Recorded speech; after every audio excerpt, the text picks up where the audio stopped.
सद्गुरुवे नमः। शब्द की गंभीरता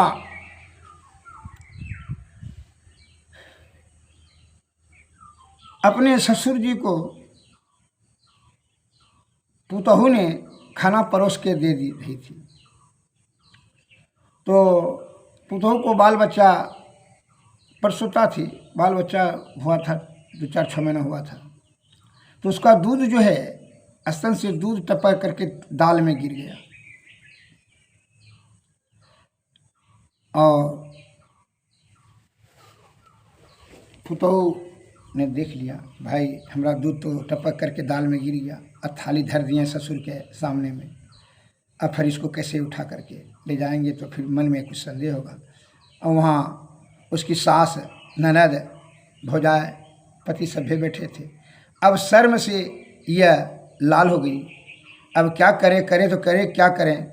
यह चाहती थी कि वह भोजन नहीं खाए, तो यह कह भी नहीं सकती थी कि नहीं खाइए पापा जी, भोजन नहीं खाइए, कह भी नहीं सकती थी। इसीलिए अब यह ज्ञान से कार्य करती है, प्रतिष्ठा और शर्म को बचाते हुए। श्रवण कीजिए। कहा तो मोरा लाज लागत, सुनत मोरा गारी, सास का पुतहू लगत ससुर का महतारी। यह दोहा उस जगह बोली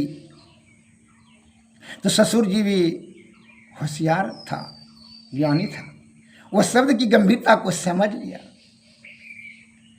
और दूसरा आदमी कुछ नहीं समझा। ससुर ने कहा, अच्छा भोजन ले जाइए, अभी नहीं खाएंगे, बाद में खाएंगे। भोजन पुतहू लेकर के चली गई। इसका क्या अर्थ होता है? आप शब्द, इसलिए कहता है ज्ञानी मारे ज्ञान से बेहुदा मारे तीर, सद्गुरु मारे शब्द से भींगे सकल शरीर।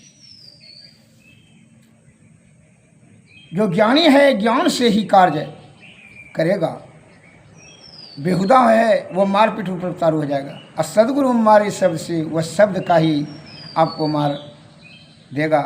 जो समझदार रहेगा वो समझ लेगा। जिसको समझ शक्ति नहीं है, ज्ञान नहीं है, आत्मज्ञान नहीं है, ज्ञानी आदमी थोड़ा देर भटक जाएगा तो भी सुधार आ जाएगा।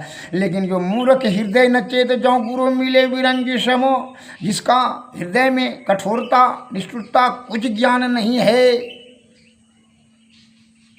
दया धर्म नहीं है, पाप से संयुक्त है, मस्तिष्क विषय आसक्त है, उसके मस्तिष्क में कभी ज्ञान नहीं हो सकता है।